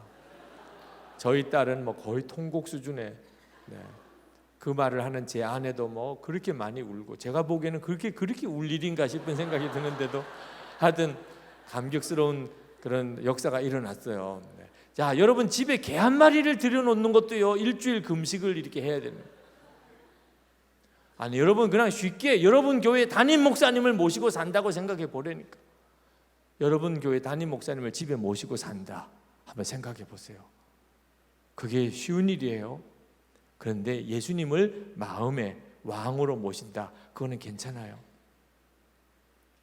그건 그냥 예수님 영접합니다, 내 마음에 오세요, 이러면 되는 거예요. 예수님이 정말 내 마음에 주님으로, 왕으로 내 마음에 오시는 것은 이건 엄청난 일이에요. 이제 여러분 각오하셔야 돼요. 예수님을 진짜 여러분의 마음에 모시고 살고, 여러분이 예수님 안에 거하기로 결단하는 순간에 여러분의 인생은 이제는 끝난 거예요. 여러분의 인생은 끝난 거예요. 여러분이 뭘 하고 싶고 되고 싶고 다 끝난 거예요. 이제는 완전히 모든 주권은 예수님께 있어요. 예수님 가자면 가는 거고, 예수님 하자면 하는 거고, 예수님 하지 말자면 하지 마는 거예요. 여러분 각오되셨어요? 정말 그렇게 되는 것을 알고 예수님을 영접한 겁니까? 그 점이 분명치가 않은 거죠. 여러분이 그걸 결단하고, 예수님, 제가 주님을 떠나서 어디로 갑니까? 예수님 아니면 제 인생에 무엇이 남겠습니까? 예수님이 나의 생명이고 예수님이 나의 왕이시지요. 내가 열심히 인생을 살아봐야 결론은 뭡니까? 제가 살아보니까 10년을 살았든 20년을 살았든 30년을 살았든 나 나름대로 열심히 살아보았지만 결론이 실망과 좌절밖에 없어요.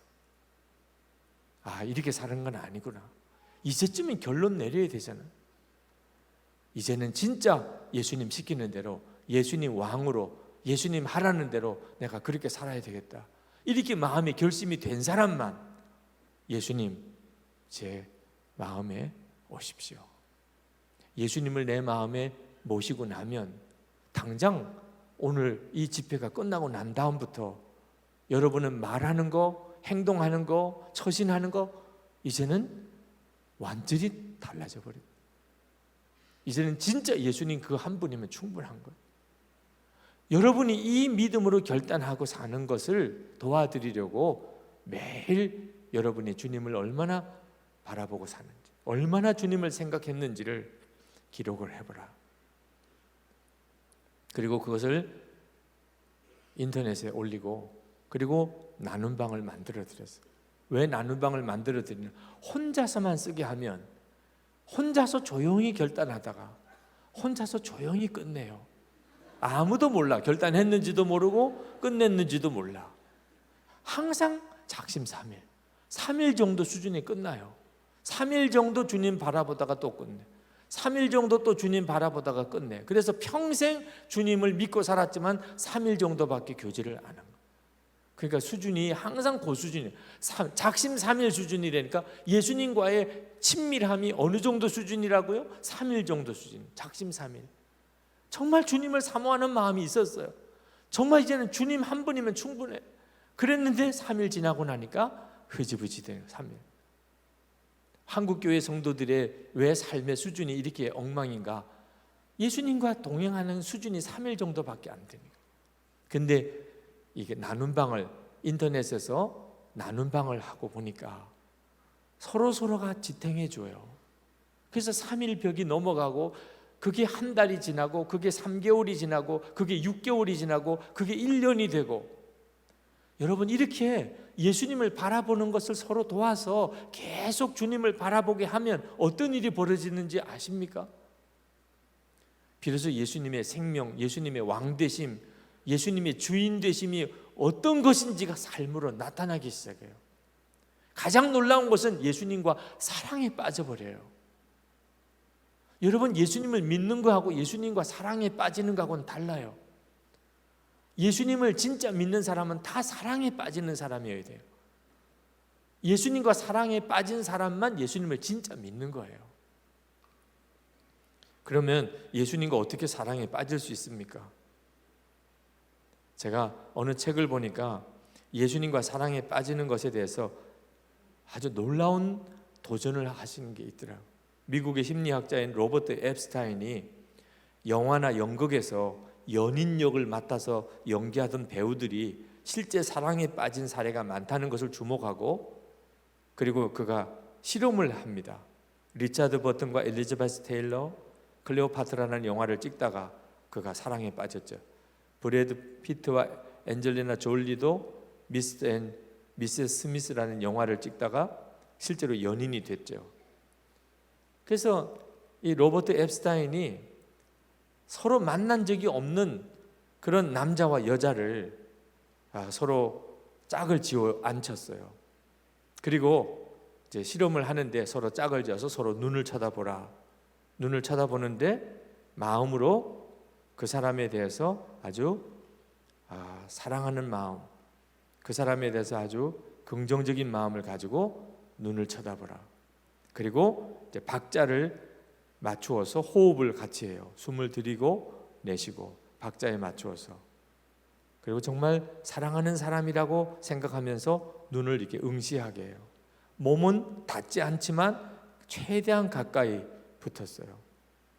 그리고 가만히 서로를 응시하면서 지켜보게 했더니 대부분이 다 사랑을 느끼기 시작하는 거예요. 진짜 그날 처음 만난 사람, 숨 박자에 맞춰서 들이쉬고 내쉬고, 그리고 연인처럼 그렇게 여기면서 그 눈을 이렇게 주목해보고, 그리고 지가 했더니 마음에 그 사람이 굉장히 막 사랑스러워지는.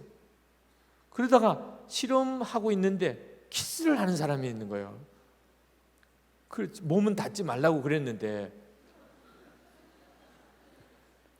그래서 결론이 사랑하기 때문에 연인이 되는 것이 아니라 연인처럼 행동함으로써 사랑의 감정이 만들어진다. 사랑이 우리를 바꾸는 것이 아니라 우리가 행동을 바꿀 때 최고의 사랑이 찾아오는 것이다. 그래서 여러분 이성끼리 눈 쳐다보는 거 조심해야 돼요. 눈이 맞아요. 눈이. 그러니까 이성들끼리는 눈 보면 안 돼요. 잘못하면 큰일 나요. 네. 자, 제가 이 책을 읽으면서 무슨 생각을 했을까요? 생면부지 사람들끼리 연극이나 영화에 애인 배역을 맡아가지고 그렇게 영화 촬영하고 연극하다가 사랑에도 빠지고, 그냥 실험으로 처음 만난 사람들끼리 서로 사랑한다는 마음을 가지고 눈만 쳐다봐도 이렇게 사랑을 느낄 정도라면, 나를 진짜 사랑하셔서 나를 위해 죽으신 예수님, 그리고 정말 만물보다도 다 더러운 내 마음속에 오셔서 나와 영원히 함께 하시는 그 예수님, 나를 얼마나 사랑하세요. 근데 그 예수님을 내가 24시간 바라보려고만 하도 무슨 일이 벌어질까요? 주님과 사랑에 빠지는 게 어떤 건지 아십니까? 내가 주님을 사랑해야 되겠다고 생각하는 게 아니고 진짜 사랑에 빠져버리는 거예요. 24시간 예수님을 바라보고 그것을 매일매일 일기로 써가고, 그리고 나눈 방을 통해서 서로 점검해주면서 계속 주님을 이렇게 바라보면서 살도록 이렇게 도와주는 일을 통하여 사람은 변한다. 사람은 변한다. 예수를 믿어도 성질대로 믿는다? 아니다. 예수를 진짜 믿게 되면 성질 다 바뀐다. 이전 것은 지나갔으니 보라 새 것이 되었다. 내가 예수 그리스도와 함께 십자가에 못 박혔나니 이제는 내가 사는 것이 아니요 예수 그리스도께서 사시는 것이라. 예수를 믿으면 사람이 바뀌고 삶이 바뀌고, 사람들이 그 예수 믿는 사람을 보면서 예수님을 봐요. 그 사람 속에 계시니까. 나는 죽었다, 이제는 예수님 나의 왕이시다, 내 생명이시다, 그렇게 살면 사람들이 예수님을 보는 거죠. 하나님의 임재 연습이라는 책에서 로렌스 형제가 이렇게 고백했습니다. 어떤 사람과 친해진 뒤에야 그 사람을 사랑할 수 있습니다. 그리고 어떤 사람과 친해지려면 그 사람을 자주 생각해야 합니다. 마찬가지입니다. 하나님을 사랑하려면 먼저 하나님을 자주 생각해야 합니다. 그리고 그렇게 하나님을 사랑하게 되었을 때 우리는 하나님을 더 자주 생각하게 될 것입니다. 우리가 귀히 여기는 곳에 우리 마음도 있게 되는 법이기 때문입니다. 하나님을 계속 생각하십시오. 제가 저희 교우들하고 한 3년 지금 넘어섰고, 그리고 저희 교회 교우들 말고 이제 정말 한국 교회 원하시는 분들에게 그럴 수 있는 장을 만들어 드리려고 이제 앱도 만들어서 공개를 하고 영성일기 쓰시도록 권해드리기도 하고, 그게 한 1년여를 넘어섰어요. 지금 현재 한 22,500명 가량이 그 영성일기를 쓰시려고 등록도 하시고, 예수님을 진짜 내 안에 살아계신 주님으로 그렇게 믿어지고, 그리고 그 예수님과 사랑에 빠져버렸어요.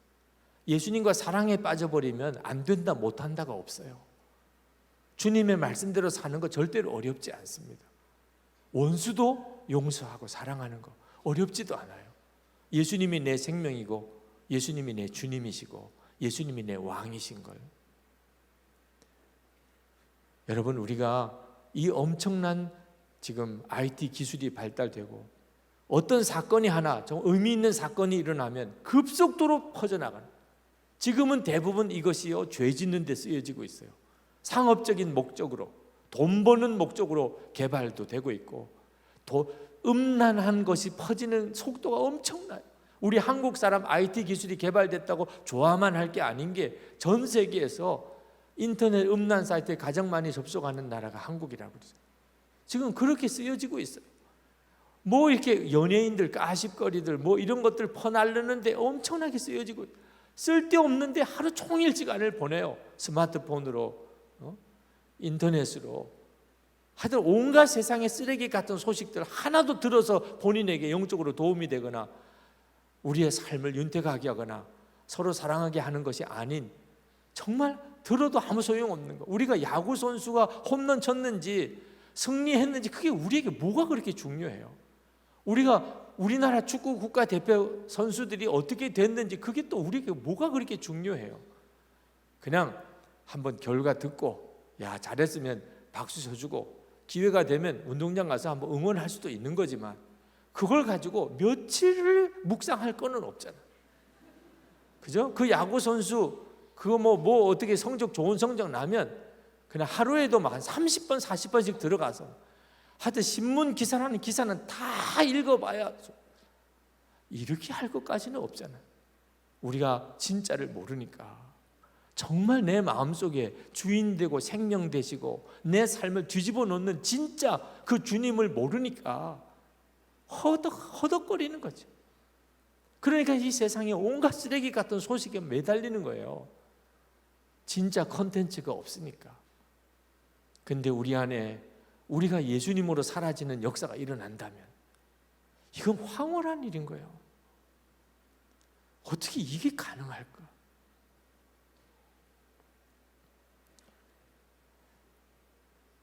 사람이 바뀌고 삶 전체가 바뀝니다. 한 번은 저희 딸이 고등학교 들어가서 입시 스트레스 때문에 막 펑펑 울어요.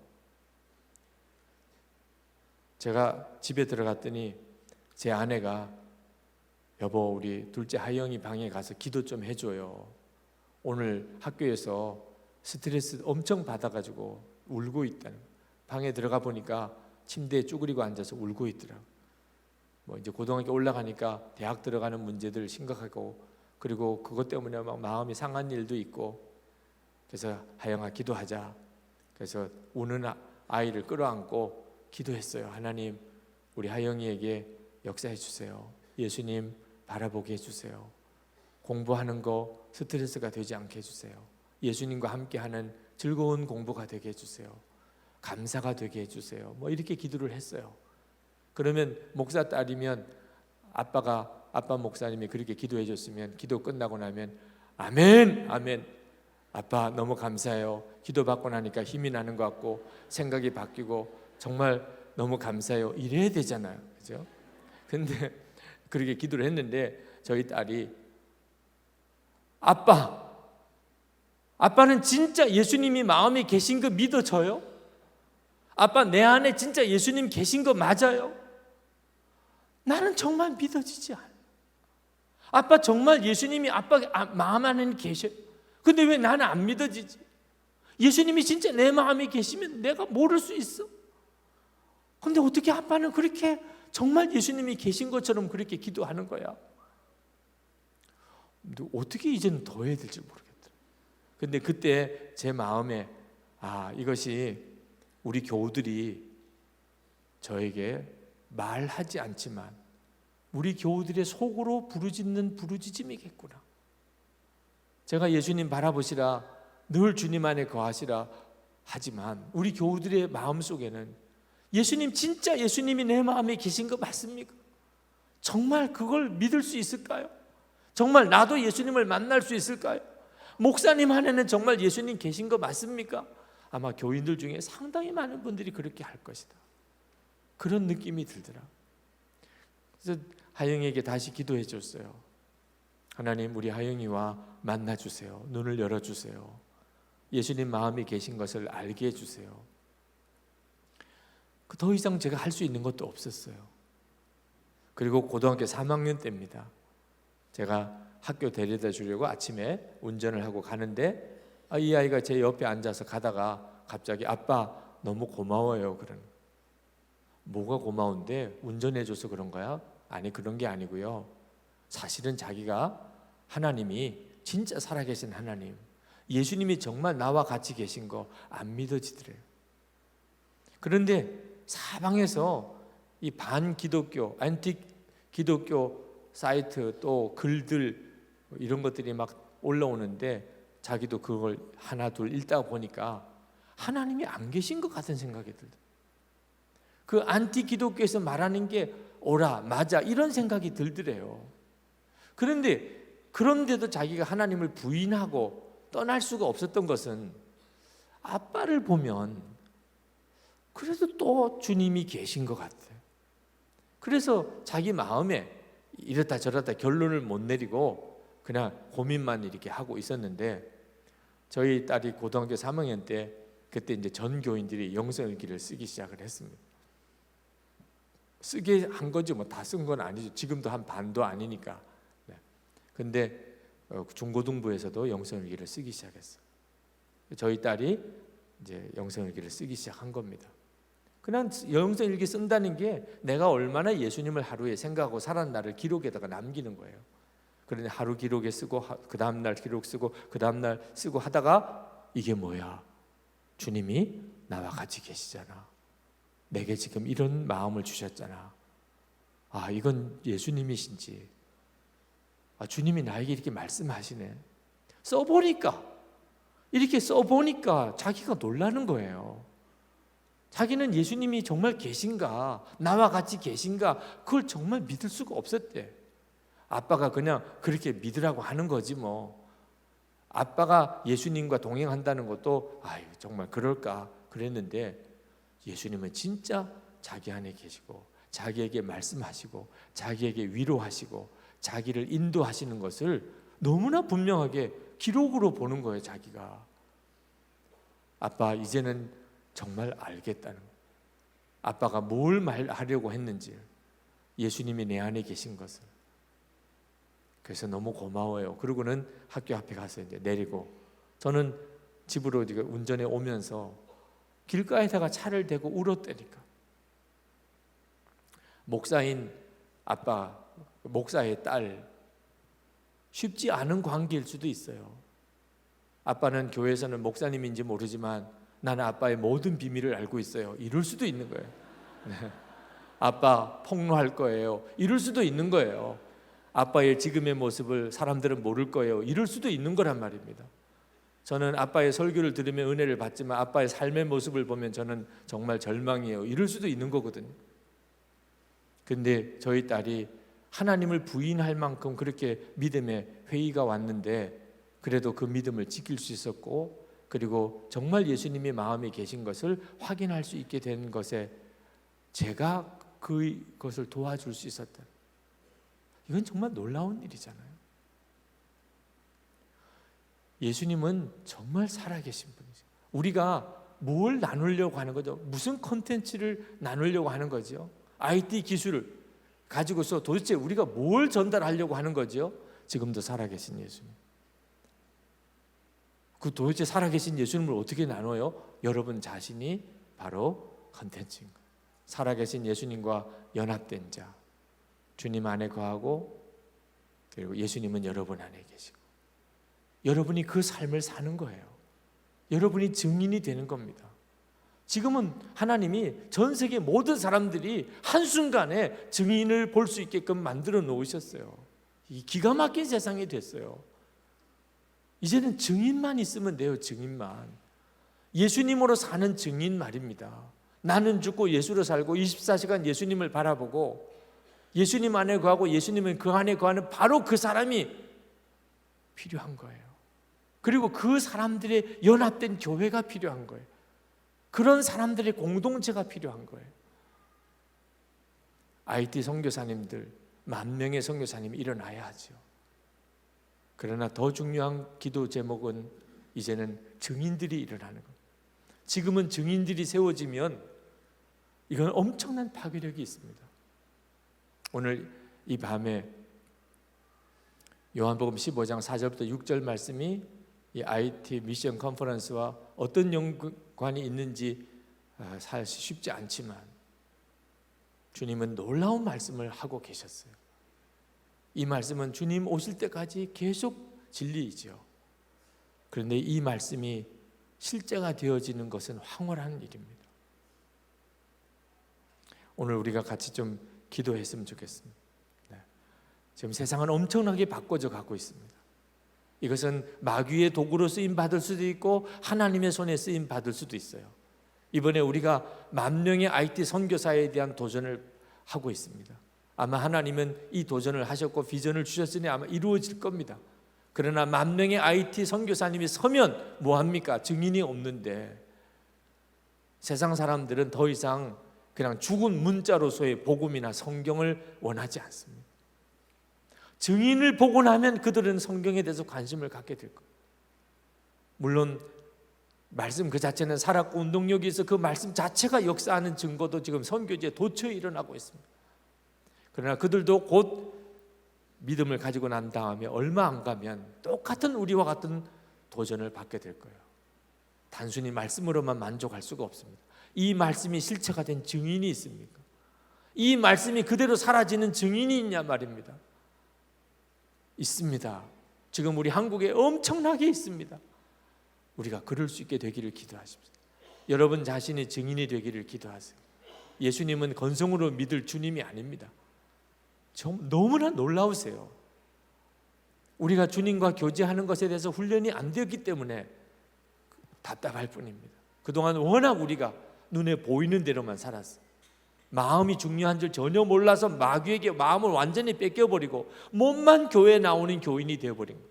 교회만 다니는 교인이 되어버린 거예요. 마음은 완전히 딴 쪽에 가요. 이제 이걸 바꾸자는 겁니다.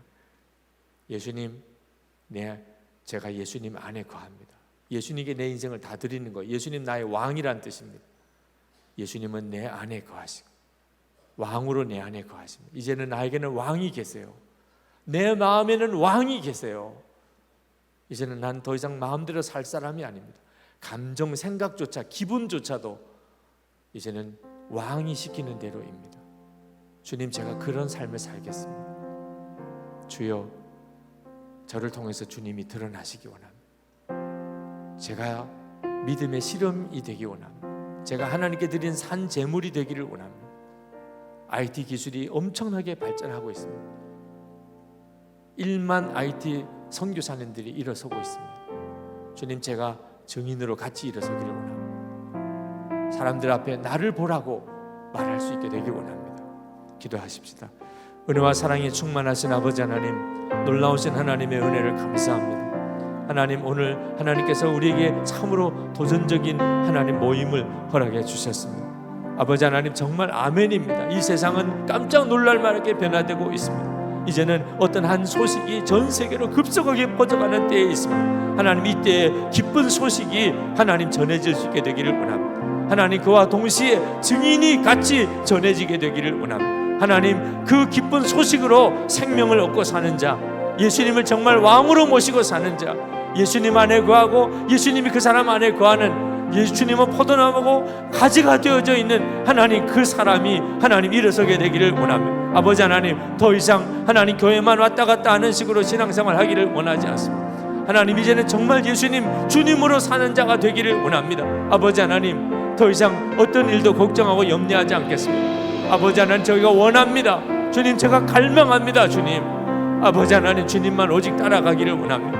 하나님, 주님이 가시는 곳에 저도 갑니다. 주님 계신 곳에 저도 있습니다. 하나님, 주님 하시는 일을 저도 할 것입니다. 하나님, 그 어떤 일도 걱정하고 염려하지 않겠습니다. 하나님, 오직 주님 안에만 거하기를 힘쓰겠습니다. 주님 제 안에 거하신 것을 찬송하고 기뻐하며 나가겠습니다. 아버지 하나님, 주님이 쓰소서, 주님이 역사하소서, 주의 마음을 부어주소서. 하나님, 주님과 함께 동행하며 살면서 하나님 세상에 하나님의 살아계심과 하나님 지금도 주님이 우리와 같이 계신 것과 하나님 우리를 통해 주님이 말씀하시고 역사하시는 것을 증거하게 되기를 원합니다. 아버지 하나님, 역사하여 주소서. 하나님, 이 땅에 1만 IT 선교사님들도 일어나게 하시고 하나님, 수많은 성도들이 저들의 삶을 증거하는 자도 일어나게 되기를 원합니다. 하나님, 정말 하나님 아니면 있을 수 없는 삶의 증인들이 될 수 있게 되기를 원합니다. 주여, 오늘 이 밤에 이 자리에 있는 사랑하는 성도들 위해 주님 안수하여 주소서. 일일이 주님 머리에 안수하여 주소서. 기름 부어 주소서. 주님 축복해 주소서. 주의 마음을 부어 주소서. 하나님, 주님 오직 바라보게 해 주소서. 주님과 온전히 동행하게 하소서. 하나님, 주 예수님 한 분이면 충분한 자로 세워주시기를 원합니다. 사랑이 많으신 주님 역사하신 주님 감사, 놀라우신 주님 찬양합니다. 아버지 하나님, 주님께만 영광을 돌려드립니다. 주 예수님 감사합니다. 주님 찬양. 아버지 하나님, 정말 놀라운 때에 있습니다. 한국교회가 하나님이 놀라운 때에 하나님의 부르심과 또 비전을 놓치지 않게 되기를 원합니다. 한국교회 안에 하나님 IT 선교사들이 정말 수도 없이 일어나게 해주소서. 지금 이 분야에 전공을 하고 있고 또 그런 기능을 가지고 있는 이들이 하나님의 거룩한 소명을 깨닫고 일어나게 해주소서. 또한 하나님 우리가 정말 전할 그 복음과 증인이 일어설 수 있게 되기를 원합니다. 하나님, 삶으로 복음을 살아내는 이들, 나는 죽고 예수로 사는 자, 예수님 한 분이면 정말 충분한 자, 하나님 일어나게 해주소서. 우리가 이제는 어떤 것도 염려하고 두려워하지 않겠습니다. 예수님만 그저 따라가겠습니다. 주님 안에만 거하겠습니다. 예수님은 포도나무고 나는 가지입니다. 하나님, 우리가 그 어떤 것도 두려워하지 않고 어떤 것도 염려하지 않겠습니다. 주님만 오직 찬양합니다. 주님만 오직 감사합니다. 주여, 오늘도 이 자리에 있는 모든 이들에게 주님 복을 주소서. 일일이 안수하여 주소서. 주님과 온전히 연합한 자로서 하나님 세워주소서. 감사합니다. 주님 찬양합니다. 주 예수 그리스도 이름으로 간절히 기도합나이다. 아멘.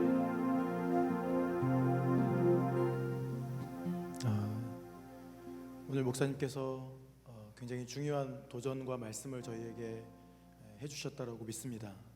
하나님 우리 가운데 하고 싶어 하신 말씀이라고 믿습니다.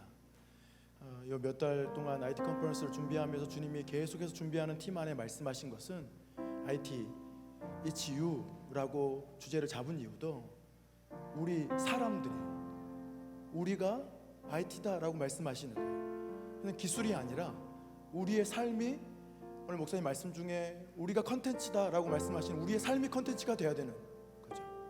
근데 우리의 삶이 거룩한 영향력이 없는 그런 컨텐츠라면 아무도 우리의 삶을 봐주지 않을 것입니다. 근데 오늘 목사님 말씀을 통해서 예수님 안에 거하라, 주님이 우리 안에 거하시는 그 삶 자체가 얼마나 놀라운 컨텐츠인지, 얼마나 주님 이 세상에 영향을 주기에 합당하고 얼마나 놀라운 강력한 힘을 가지고 있는 것인지 우리 가운데 도전하셨습니다. 이 시간에 우리가 한 번 더 기도하십시다. 정말 여러분 세상 안에 예수 그리스도의 삶을 우리의 삶으로, 우리의 모습으로 보이기를 소망하십니까? 그게 오프라인이든 온라인이든 우리의 주위에 있는 사람들에게 내가 그리스도인이라고, 내가 진짜 예수 그리스도가 어떤 분이신지 우리의 삶을 통해 여러분 드러내시기를 소망하십니까? 그럼 먼저 정말로 쓰레기 같은 우리의 마음이라면, 쓰레기통 같은 우리의 마음이라면 주님 우리를 깨끗게 하여 주십시오. 주님 우리의 삶의 주인을 주님으로 바꿉니다. 주님 우리가 증인된 삶으로 일어나기를 소망합니다. 주의 얼굴을 바라보십시다. 얼굴을 바라보며, 눈을 바라보면 사랑에 빠진대요. 주님의 얼굴 다시 바라보기로 결정하면서 주님, 제가 주님 안에 사랑에 빠지기로 결정합니다. 주님 저를 거룩하게 해주십시오. 증인된 삶으로 일으켜 주십시오. 그렇게 살기로 결정하신 분들이 있다면 일어나서 우리가 주님께 고백하면서 한 번 더 기도하십시다. 기도하겠습니다. 하나님 아버지, 주님 우리의 삶을 주님께 다시 한번 드리기로 결정하며 주님의 얼굴을 바라봅니다. 주님의 눈을 바라봅니다. 주님 우리의 생각을, 우리의 마음을 주님께 비춰드립니다. 주님 주의 빛으로 우리를 비춰주시옵소서. 주님 냄새가 나고 쓰레기통 같은 우리의 마음을, 주님 우리의 마음을 거룩하게 해주시기를, 우리의 마음을 정결케 해주시기를, 다시금 아버지 안에 거하게 주님이 우리의 삶 안에 모셔드리며 주님 우리의 삶 안에 사실 수 있는, 함께 동행하시는 그 삶의 부족함이 없도록 주님 잃어버리지 않게, 주님 놓치지 않게 주님 우리 가운데 역사하여 주시기를 소망합니다. 아버지 우리를 붙잡아 주시옵소서. 아버지 온 땅 안에 주님의 증인으로 우리가 살아가게 하여 주시기를 원합니다. 오직 성령이 너에게 마시면 너희가 권능을 받고 예루살렘과 유대와 사마리아와 땅끝까지 이르러 내 증인이 되겠다라고 하시는 이 말씀을 주님 우리의 삶으로 드러내게 하여 주시기를 소망합니다. 아버지 우리 가운데 함께 하여 주시옵소서. 주님 이 세대들을 일으켜 주시옵소서. 주님 우리 가운데 역사해 주시기를 원합니다. 아버지 우리를 붙잡아 주시옵소서. 주님 우리 가운데 주의 은혜로 주의 거룩한 빛으로 비춰 주시옵소서. 계속해서 우리가 한 가지 더 기도하십시다. 이 세상은 예수님을 믿는 사람들을 다 무너뜨리려고 합니다. 생명을 빼앗아 가려고 합니다. 더 어두운 가운데로 우리를 끌어가려고 합니다. 모든 기술을 통해서, 모든 문화를 통해서, 모든 영역을 통해서 말입니다. 우리가 다음 세대, 주님을 섬겨야 될 다음 세대들, 또 지금에 있는 모든 세대들 주님 일으켜 주시옵소서. 세대가 끊어지지 않게 해주시옵소서. 거룩한 세대들 일으켜 주시옵소서. 주님을 예배하는 세대를 일으켜 주시옵소서. 우리가 두 손 높이 들고 주님 다음 세대를 일으켜 주시도록 함께 기도하십시다. 기도하겠습니다. 주여 우리 안에 주님 다음 세대를 일으켜 주시옵소서. 아버지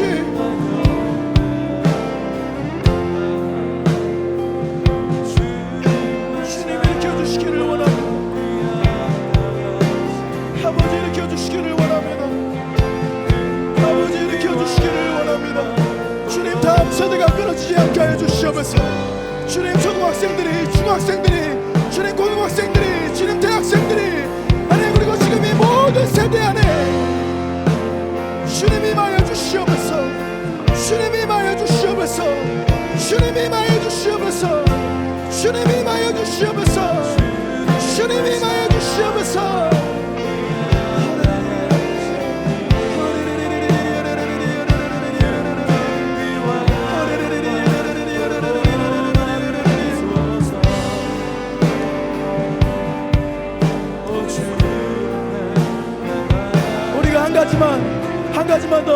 가지만 더 기도하십시다. 주님, 이 땅에 교회들을 세워주시옵소서.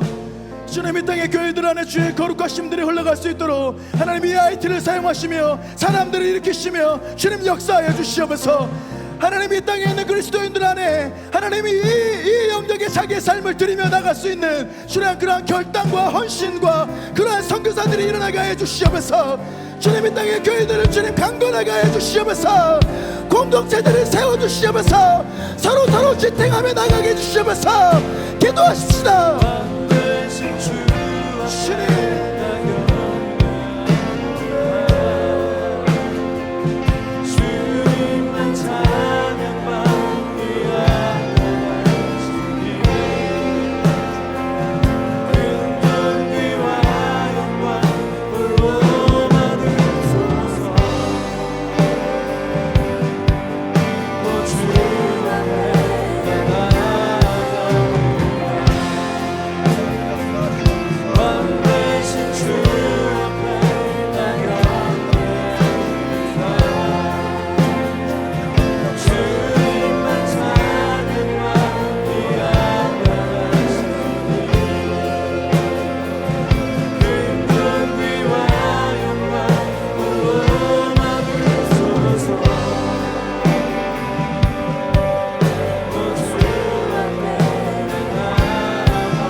주님, 살아계신 하나님만이 영광을 받으십시오. 예수님 우리 안에 거하시며 살아계서 온 영혼들 안에 구원을 베푸시는 그 예수 그리스도 하나님, 예수님이 우리 이 모든 사람들 안에 소망과 능력과 구원자로 주님 선포합니다. 주님, 우리가 계속해서 우리의 삶으로 선포하게 하시며 증인된 삶 살게 하시며 예수님 안에 거하게 하여 주시옵소서. 주님, 더 많은 증인들 일어나게 하여 주시옵소서. 왕 되신 주님을 찬양하는 자들 일어나게 하여 주시옵소서. 삶으로 증명하는 자들 일어나게 하여 주시옵소서. 주님, 오늘 놀라운 말씀으로 우리 가운데 도전하시며 격려하시며 함께하신 주님의 이름을 찬양합니다. 감사합니다. 예수님의 이름으로 기도합니다. 아멘.